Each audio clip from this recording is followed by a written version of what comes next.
Hello friends, मेरा नाम दीपक sir और आप देख रहे हैं डीएस गुरुजी। और इस डीएस गुरुजी में आज आपको मैं हिंदी पढ़ाऊंगा।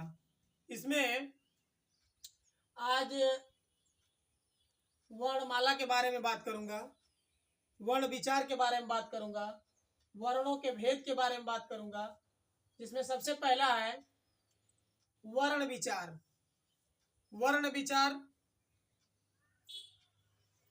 किसे कहते हैं, वर्ण विचार क्या होता है, तो ध्यान से देखिएगा। वर्ण वर्ण किसे कहते हैं?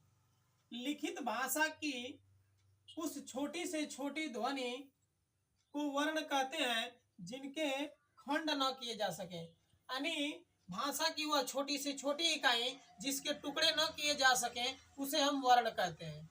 जैसे अ, आ, उ, इन सब को हम छोटे से छोटे टुकड़े में नहीं तोड़ सकते। यह एक स्वतंत्र ध्वनि है, इसलिए इसको हम कहते हैं वर्ण। आगे वर्णमाला।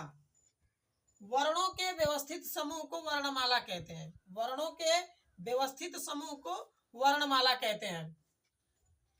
देखिए जैसे क, ख, ग, घ, ये एक क्रम से आ रहा है और एक व्यवस्थित तरीके से है। यानी क्रम से आने वाले वर्ण या व्यवस्थित तरीके से रखे गए वर्ण को हम वर्णमाला कहते हैं। अब वर्णमाला के भेद के बारे में चर्चा करें तो वर्णमाला के दो भेद होते हैं। पहला होता है स्वर और दूसरा होता है व्यंजन। अब आपको समझने की जरूरत है कि आखिर स्वर क्या होता है और व्यंजन क्या होता है। स्वर के बारे में अगर मैं परिभाषा की बात करूं तो स्वर जिन वर्णों का उच्चारण बिना किसी दूसरे वर्ण की सहायता से किया जाए उसे हम स्वर कहते हैं। यानी जो स्वतंत्र रूप से बोले जाने वाले वर्ण होते हैं उन्हें हम कहते हैं स्वर।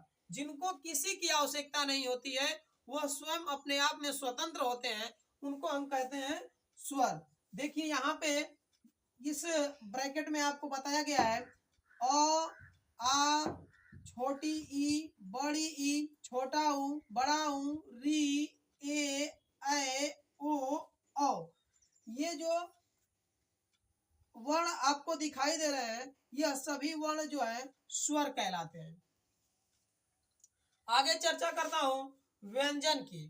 तो व्यंजन में देखिए परिभाषा के तौर पे अगर जानने का प्रयास करेंगे तो जिन वर्णों का उच्चारण स्वर की सहायता से किए जाए उन्हें हम व्यंजन कहते हैं। यानी जिनका उच्चारण हम स्वर का सहयोग लेकर करते हैं उन्हें हम व्यंजन कहते हैं। देखिए जैसे यहाँ पे लिखा है क, ख, ग, घ, ङ, च, छ, ज, झ। इस तरह से जितने भी वर्ण दिखाई दे रहे हैं यह सभी वर्ण व्यंजन वर्ण कहलाते हैं। और इसके बाद मैं अगली वीडियो में आपको लेकर आऊंगा इन सभी व्यंजनों के, इन सभी वर्णों के उच्चारण स्थान को, कौन से वर्ण को किस जगह से उच्चारित किया जाता है। जैसे कंठ, तालु, दंत, मूर्धा, ओष्ठ, किन किन वर्णों को किन जगह से बोलते हैं, किन जगह से उच्चारित करते हैं, इनकी वीडियो अगले क्लास में मैं लेकर आऊंगा और बहुत ही शानदार तरीके से आपको बताया जाएगा। धन्यवाद।